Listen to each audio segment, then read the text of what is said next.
Buenas tardes, compañeros de la sección D. Ya que finalizaron nuestros segundos parciales, volvemos a la cuasi normalidad de los cursos. Digo cuasi porque es tan cambiante esta situación de que a veces estamos por esta vía o presencial. Total que es un poco, siento que es más difícil estar en las dos formas y no solo en una. Pero en fin, ya vamos a terminar el semestre. Solo me quedan para concluir 3 puntos del programa: el gasto público, el crédito público y la política fiscal. Hoy vamos a platicar sobre el tema del gasto público. Este es un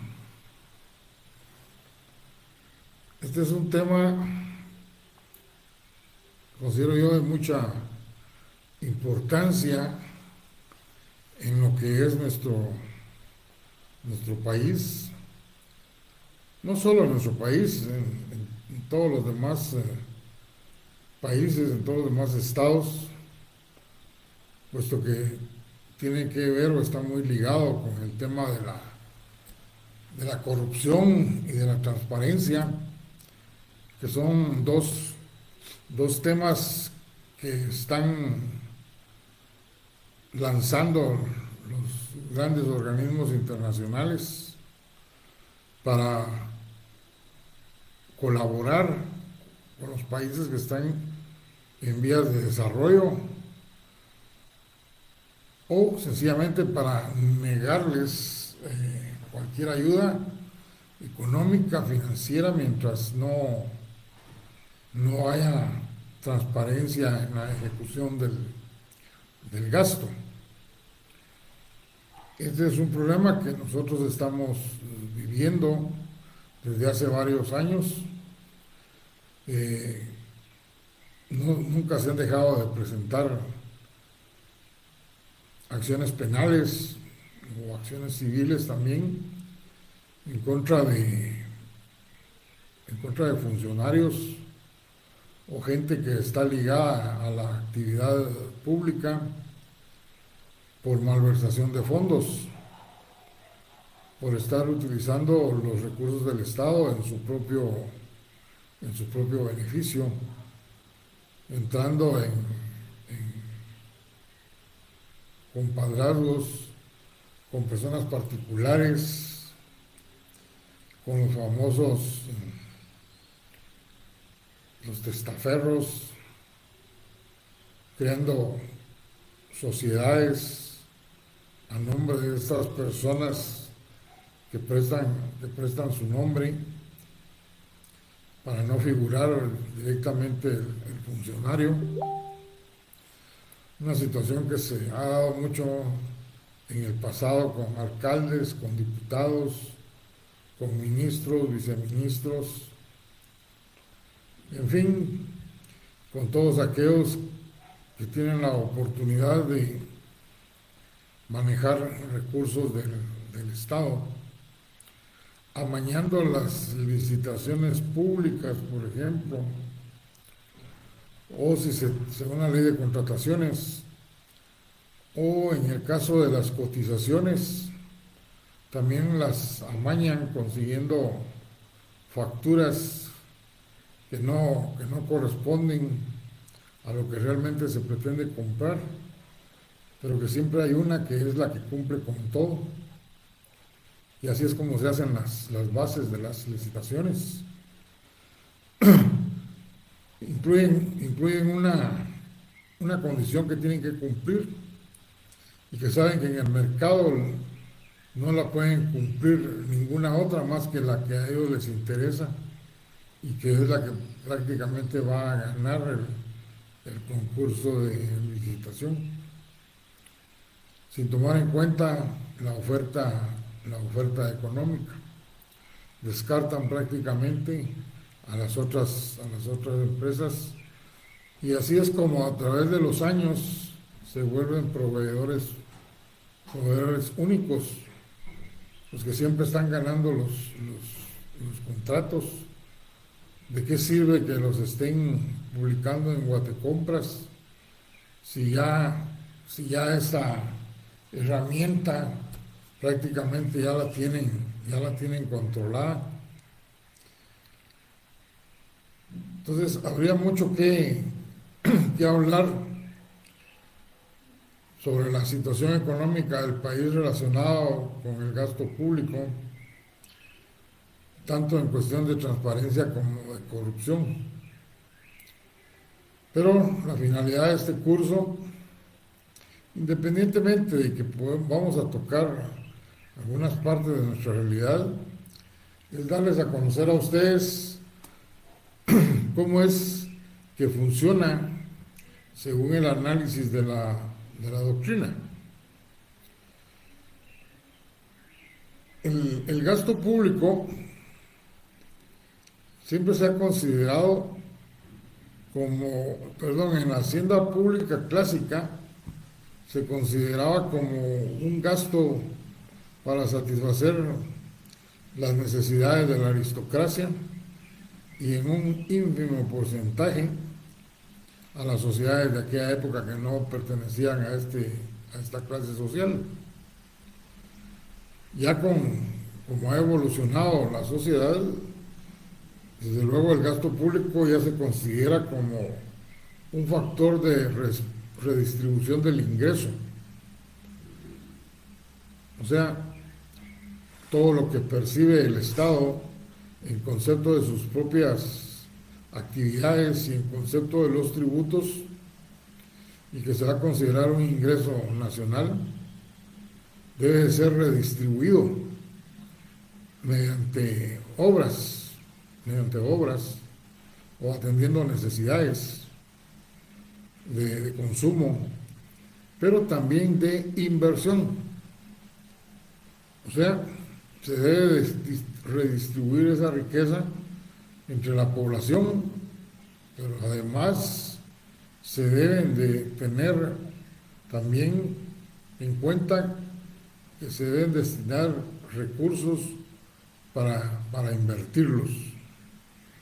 Y es que el problema radica en que en la hacienda pública clásica, cuando se referían al gasto público, se decía que el gasto público era el empleo definitivo. Fíjense, el empleo definitivo de la riqueza para satisfacer las necesidades sociales. Cuando hablamos de la palabra definitivo, estamos refiriéndonos al hecho de que el Estado está erogando cantidades de dinero, pero que no van a volver a sus arcas. Y eso es lo que sucede básicamente cuando el Estado compra medicinas para los hospitales, para los centros de salud. Esas compras que está haciendo son empleo definitivo de los recursos, porque van a ser utilizadas esas medicinas o esos insumos quirúrgicos, por ejemplo, para atender necesidades de la población. Pero cuando se están utilizando dentro de los órganos que prestan servicios públicos, como los centros de salud, todo esto es gratuito. El Estado no está obteniendo nada a cambio más que cumplir con su obligación de atender las necesidades de la colectividad. Pero cuando nos ponemos a pensar en lo que les dije al inicio, de que la renta nacional, o sea, los ingresos nacionales provenientes de las actividades propias del Estado, y los tributos deben de ser redistribuidos tanto para atender necesidades de la población como para inversión.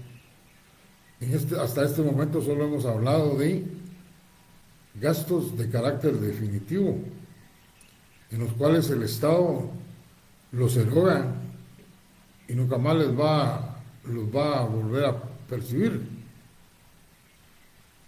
Y es que en la actualidad ya no deben de darse únicamente los gastos definitivos, sino que deben de existir gastos de inversión. El gasto de inversión, su naturaleza es que el Estado los va a desembolsar, o sea, los va a erogar, pero realizando obras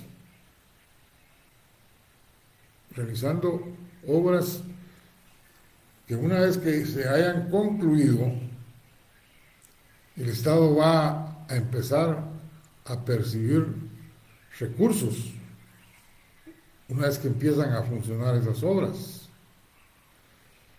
Héctor Villegas, si recuerdan ustedes cuando hablamos del crédito público, dividió esa clasificación en gastos, en recursos ordinarios y extraordinarios, y dijo en su obra que los gastos extraordinarios, los ingresos extraordinarios estaban contemplados en el crédito público y que el Estado podía incluso incurrir en un déficit presupuestario mediante la adquisición de crédito, pero para realizar gastos de inversión. O sea, no para gastos definitivos. Pero ¿qué es lo que encontramos nosotros aquí en Guatemala? Aquí en Guatemala todos los años se siguen incluyendo dentro del presupuesto créditos que otorga el Banco Mundial, que otorga el Fondo Monetario Internacional, el BIRF y otras instituciones de crédito. Pero siguen siendo créditos que el Estado de Guatemala los está obteniendo para gastos de carácter definitivo, para hacer un centro de salud, para hacer un instituto, y ahorita se me viene a la mente las famosas escuelas que dijo el expresidente Yamatei se iban a realizar en conmemoración de, no me recuerdo qué conmemoración era, pero que iban a ser memorables, y de las cuales he estado leyendo que solo se inició una, y esa una que se inició tiene grandes problemas de falta de transparencia. Y en todo caso,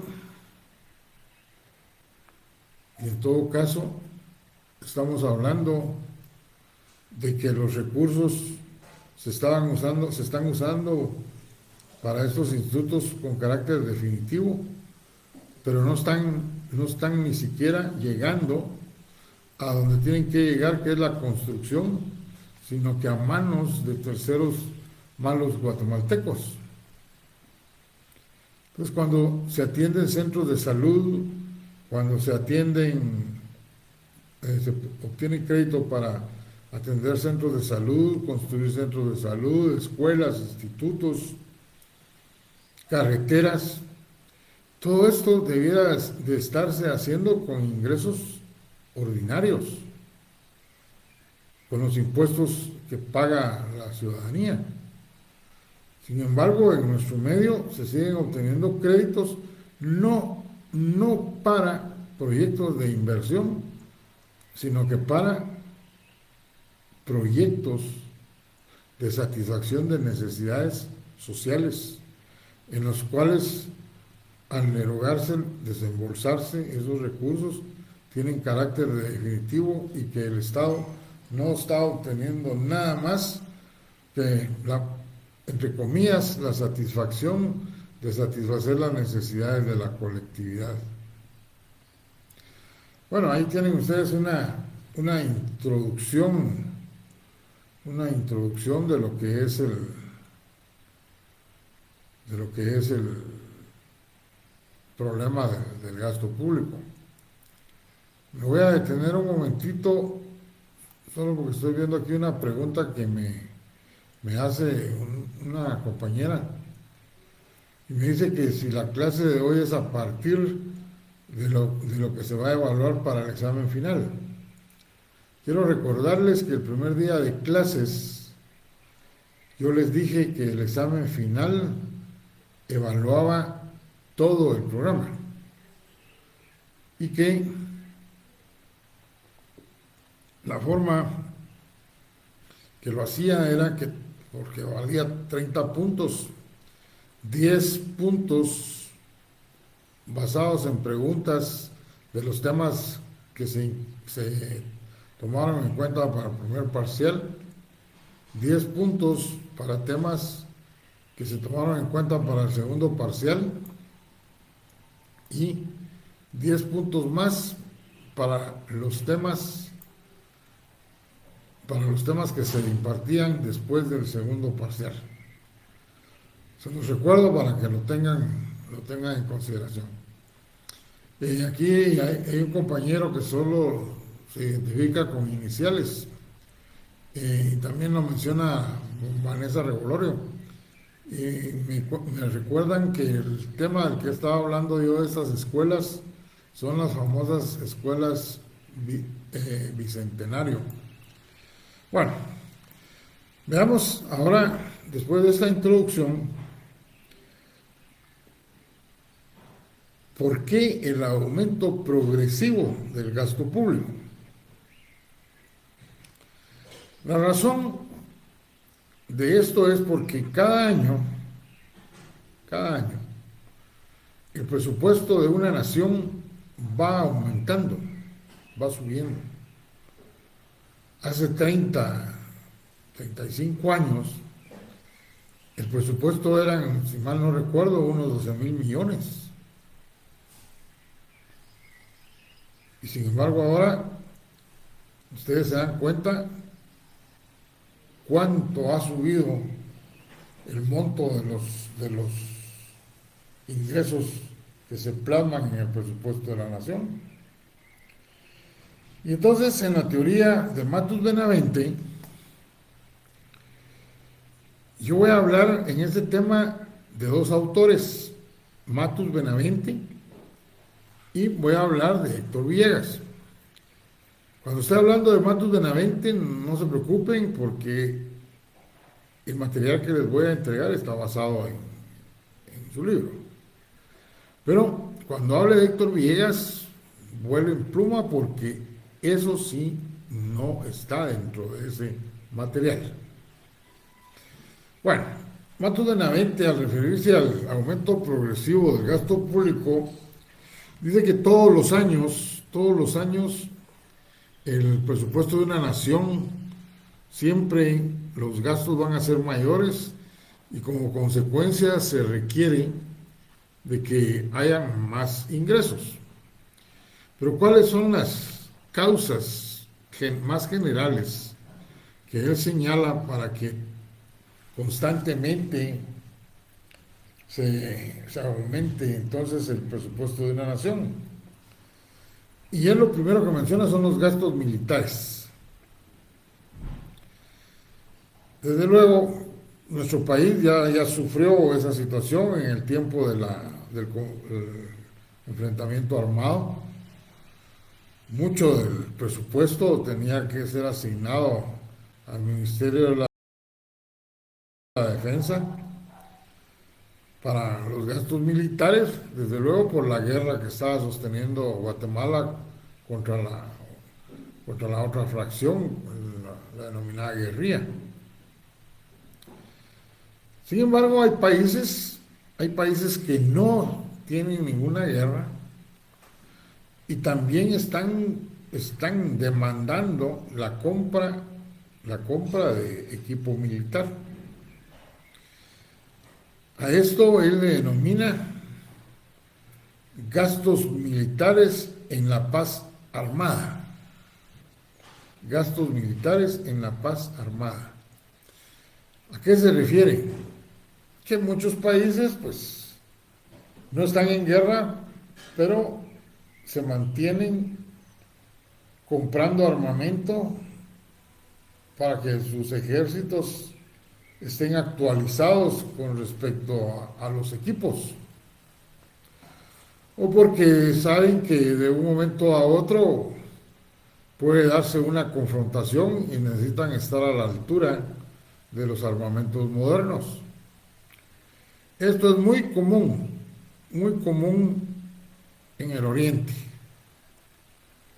muy común en los países europeos, que siempre están destinando grandes cantidades de dinero, millones de cantidades de dinero, para mantener sus ejércitos actualizados, podríamos denominar. El otro factor, dice, el aumento de las necesidades públicas. Y esto es una situación real.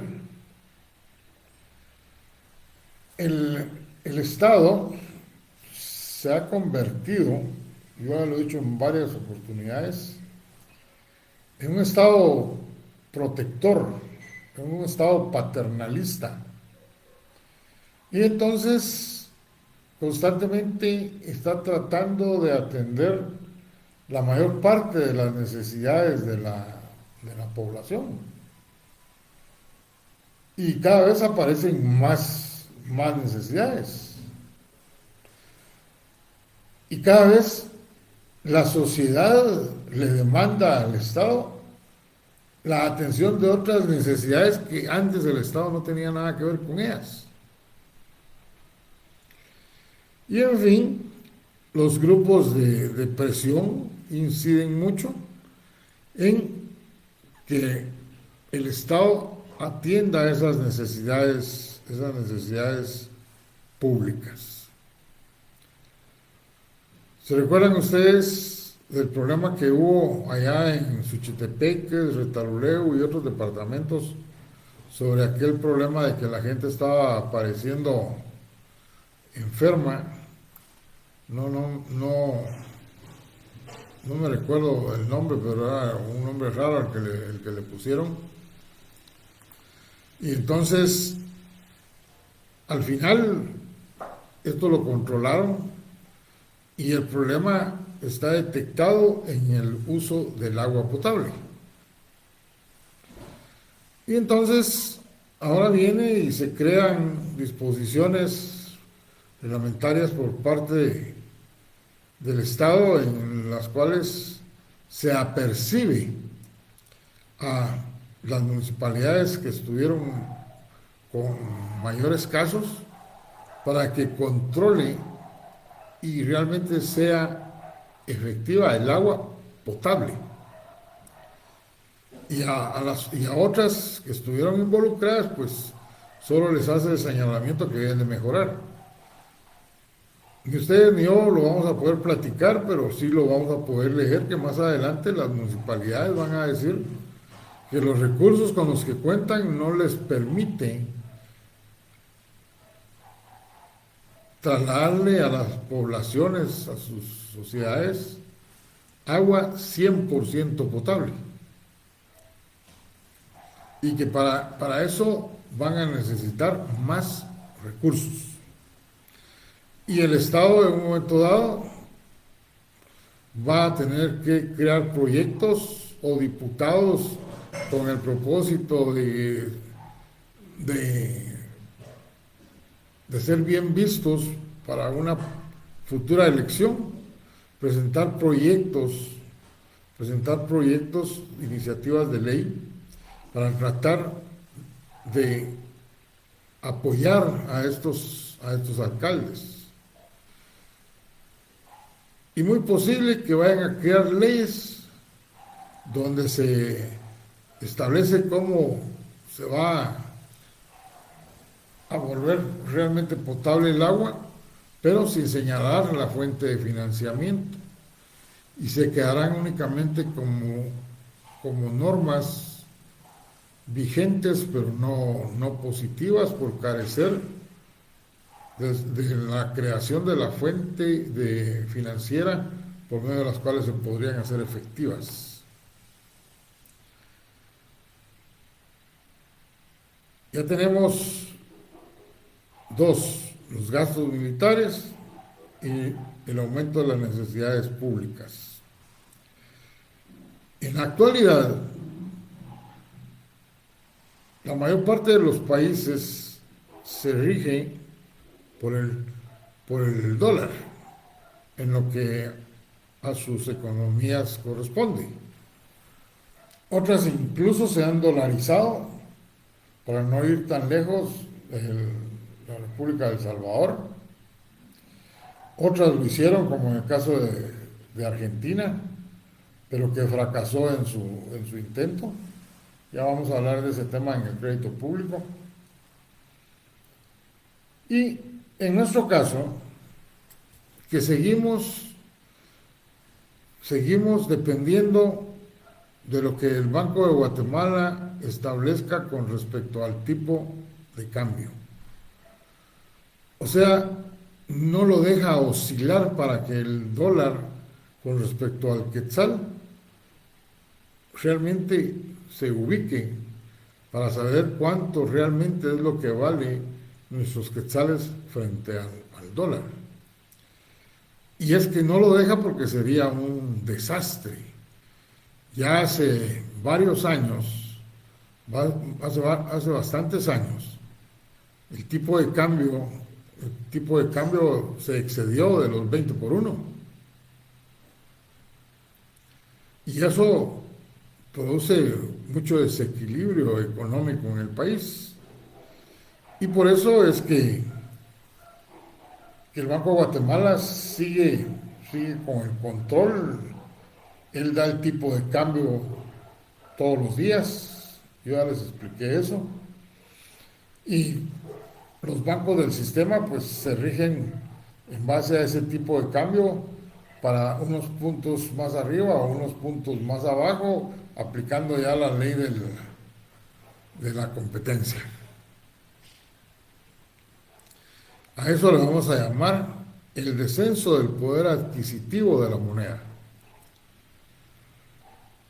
Y es que es cierto. Yo me recuerdo que hace 25 años íbamos al supermercado y con 200 quetzales salíamos con 2 carretas llenas, y no con servilletas o papel, ¿no? Productos de consumo. Cuando empieza a darse esa gran variación del tipo de cambio del dólar con respecto al quetzal, con una bolsita de un supermercado con 2 o 3 productos, 100 quetzales gastados. Y así ha ido cambiando el tipo de cambio, y eso va afectando el precio de los bienes que consumimos. Estos son los 3 factores que señala Matus Benavente. Sin embargo, en la práctica, en la realidad, como lo dice aquí una compañera, el crecimiento de la población, y es cierto, pero no le vamos a llamar crecimiento de la población, sino el crecimiento demográfico. Cuando se da el crecimiento demográfico, o lo que es lo mismo, el crecimiento de la población, entonces, por ende, va a existir un aumento de las necesidades públicas. O sea, las necesidades públicas crecen porque el Estado se ha vuelto paternalista, pero también porque hay un aumento progresivo de la población. Y a eso le vamos a llamar el crecimiento demográfico. ¿Sí? Cuando hemos estado en clases y yo pregunto qué otra razón consideran ustedes y para que haya un aumento progresivo del gasto público, pues sale a colación siempre el tema de la corrupción. Y es que es ciertísimo. Ustedes van y cotizan una puerta normal de hierro, con el hierro de proceso, tubo proceso y de la lámina la más gruesa.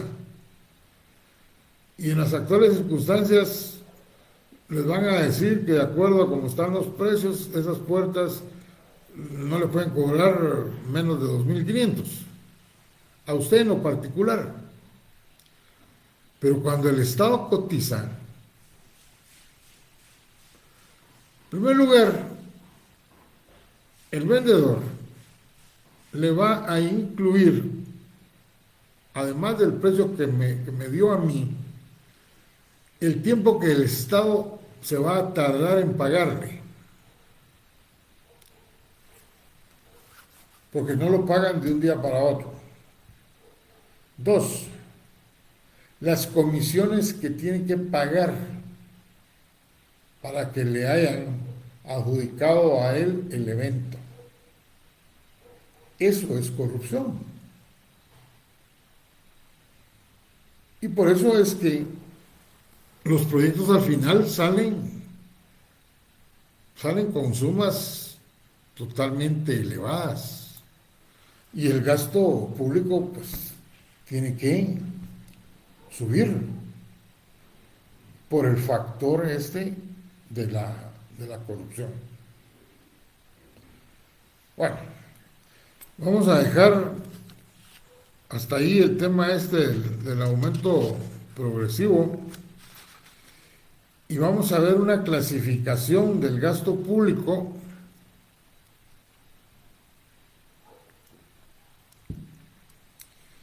atendiendo a su origen. Y el gasto público atendiendo a su origen, vamos a decir que se divide en ordinarios y extraordinarios. ¿Se recuerdan ustedes que también vimos en la clasificación de Giuliani von Rush que los recursos podían ser ordinarios y extraordinarios? Cuando hablábamos del carácter eventual o permanente de los recursos. Pues si hay recursos en esa situación, pues también tienen que haber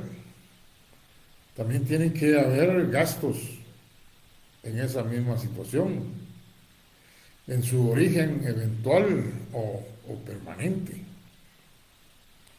Solo que yo le estoy agregando el nombre de atendiendo a su origen eventual o permanente, porque en su obra matutinamente no le pone ningún nombre, solo dice los gastos de acuerdo a su importancia se clasifican en ordinarios y extraordinarios. Pero nosotros los vamos a relacionar con la clasificación de Giuliani. ¿Cuáles son los gastos ordinarios y extraordinarios? Pues estos gastos se pueden analizar desde 3 puntos de vista, que son el económico, el financiero y el legal. Pero a nosotros nos interesa básicamente el tema legal, aun cuando ustedes van a poder leer ahí cómo se dan financieramente y económicamente estos gastos. Legalmente, los gastos ordinarios son aquellos que quedan contemplados en el presupuesto de la nación. Siempre van a estar. Y el gasto extraordinario es aquel que se autoriza en leyes específicas. Y la razón es muy sencilla.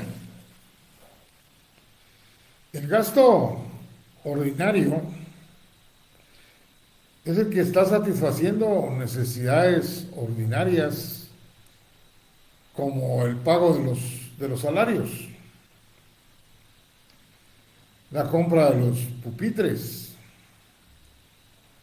el pago de las rentas del sinfín de inmuebles que el Estado arrenda por medio de sus direcciones generales o sus ministerios o sus órganos descentralizados, porque es una infinidad de arrendamientos la que tiene. Y aquí me recuerdo yo que hace muchos, pero muchos años, el Estado tenía un proyecto de que toda esa área del centro cívico que ocupa actualmente FEGUA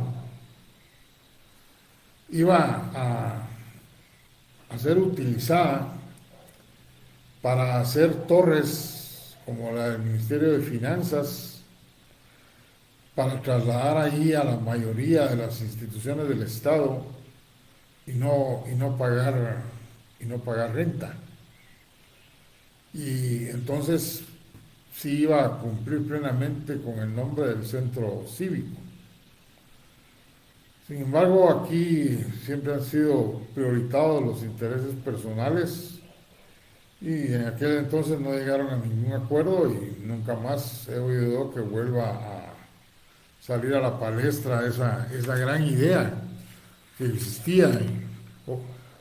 Pues el Estado es el propietario de todas esas tierras, de todos esos inmuebles. Entonces, el gasto ordinario siempre va a estar ahí en el presupuesto de la nación, aun cuando no se apruebe el presupuesto como estamos viviendo este año, el que se presentó y está vigente el del año que concluyó, pero aún ahí están los gastos ordinarios, los normales. Y el Estado actual, el gobierno actual, pues va a poder cumplir con atender esas necesidades, realizar esos egresos sin ningún problema.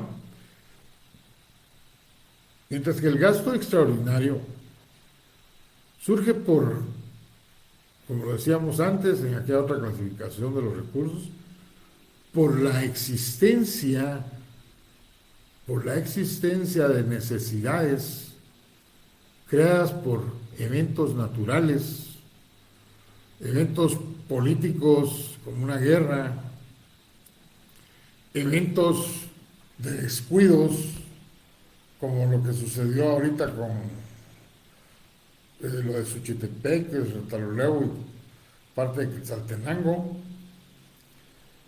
o sencillamente eventos como lo que sucedió con el COVID. Todo esto estamos hablando de gastos extraordinarios y que en aquella oportunidad decíamos que deben de ser atendidos con recursos extraordinarios, pero esos gastos no están en ninguna ley. Y entonces el Estado tiene la necesidad de crear leyes especiales y temporales, como las que creó en el tiempo del COVID. Y que ahora, para variar, como siempre los malos guatemaltecos, no voy a mencionar nombres, ya todos los conocemos, se valieron de la necesidad de la sociedad guatemalteca de que se estaban muriendo por la enfermedad y aún así realizaron contratos con los cuales se afectaban los recursos del Estado sobre la base de la necesidad urgente de realizar el gasto público mediante el pago de las vacunas. Eso nos da la idea de que surgen las leyes especiales y temporales para esos gastos, pero que siempre tienen una dedicatoria basado en el tema de la corrupción. Pero los gastos extraordinarios no necesariamente, no necesariamente se van a referir a la atención de necesidades públicas, sino que también puede surgir un gasto extraordinario para un proyecto de inversión. Y entonces va a quedar contratado, por ejemplo, un crédito. El día que finalmente se decidan para trasladar el principal aeropuerto del país al área de Escuintla, como ya tantas veces se ha dicho, como en el caso de El Salvador, aproximadamente el aeropuerto estaba a 50 kilómetros, si mal no recuerdo, pero es una belleza de aeropuerto y cumple con todos los estándares internacionales. Guatemala ha estado llevando y trayendo burocráticamente este tema y nunca se ha podido concluir, y el día que se concluya va a quedar como un gasto extraordinario y que financiera y económicamente no va a quedar únicamente en un solo presupuesto anual, sino que va a tener una proyección de 3 a 4 años para poder realizar el gasto completo. Bien, ya puse un ejemplo de que no necesariamente es por necesidades públicas. Los gastos de inversión. También podría ser otro puerto. Se vale soñar y no se paga por ello. ¿Cómo se financia, según este autor, el gasto público? Bueno,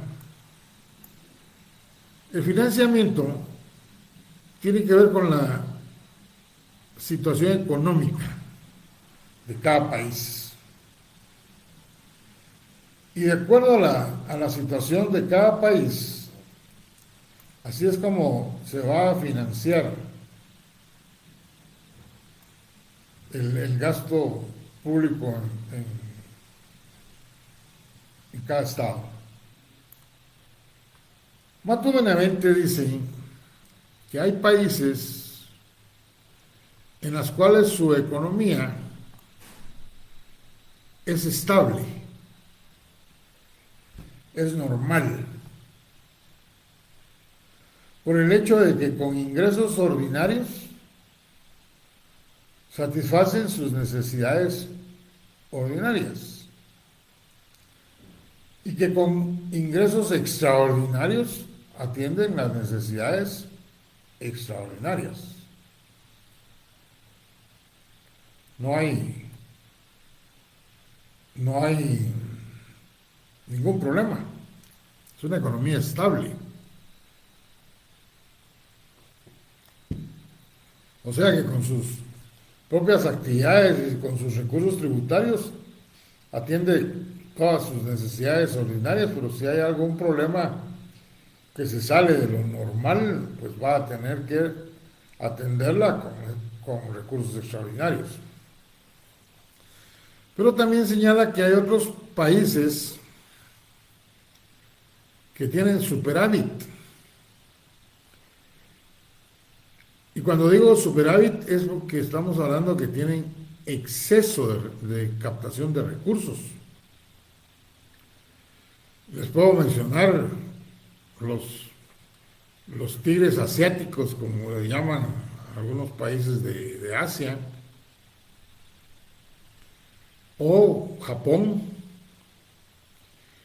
Estas economías son aquellas que con recursos ordinarios, oigan bien, recursos ordinarios, satisfacen las necesidades ordinarias y extraordinarias. Japón, por ejemplo, sabe que vive en islas en las cuales en cualquier momento pueden haber temblores, y no temblores, sino terremotos. Y entonces tiene una cuenta presupuestaria en la cual, en la cual los recursos están depositados ahí para atender las necesidades que puedan surgir o que puedan derivarse del acaecimiento de un terremoto. Imagínense ustedes qué clase de economía estamos hablando. Todos los países de América Latina sueñan, y es un sueño que nunca van a poder cumplir, o vamos a poder cumplir, de tener recursos destinados exclusivamente para atender una necesidad derivada de un fenómeno natural, como es el terremoto. Estos países son los que tienen superávit, su economía es con superávit, o sea, exceso de captación de recursos. Y por último, hay otros países dentro de los que quedan incluidos la mayor parte de los países de América Latina. No voy a hablar de otros continentes, suficiente con el nuestro, en los cuales sus economías son deficitarias. Lo que hay es un déficit, porque no se captan los recursos necesarios. No hay dinero suficiente para atender las necesidades normales, sino que siempre hay necesidad de recurrir a recursos de naturaleza extraordinaria. Y entonces dice, estos países son aquellos en que con recursos extraordinarios, fíjense, recursos extraordinarios, satisfacen sus necesidades ordinarias y extraordinarias.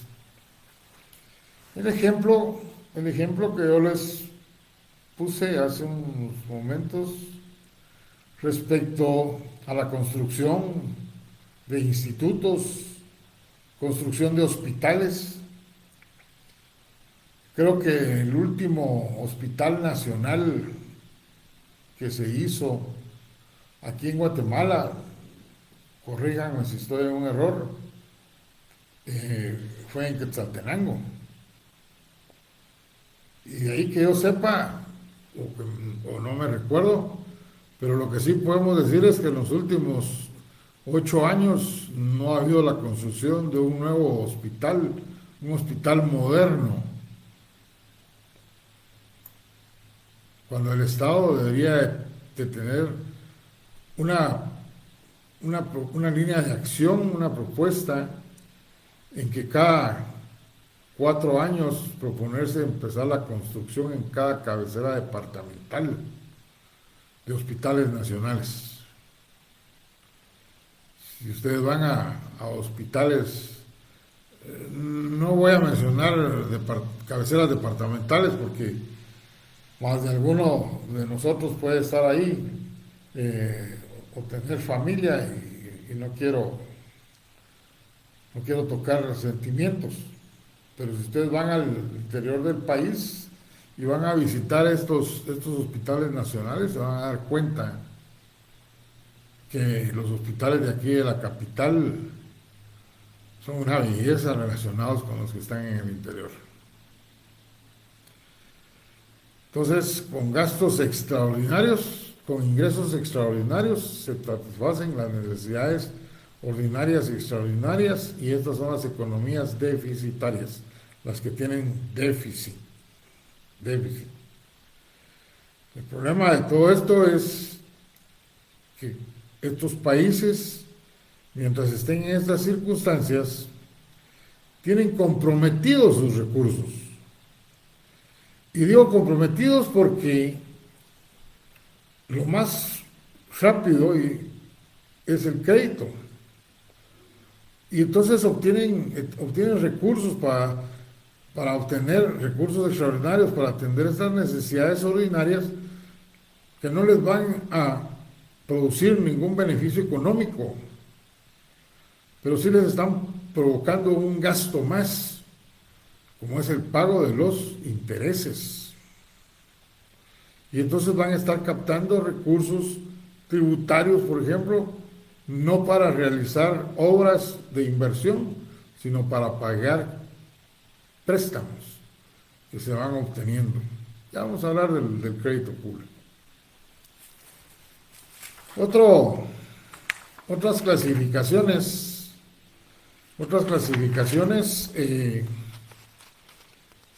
que se refieren al gasto público, lo vamos a dejar para la próxima clase, porque si no voy a terminar muy rápido los temas que me quedan y se van a quedar muchos días ahí sin dar clases.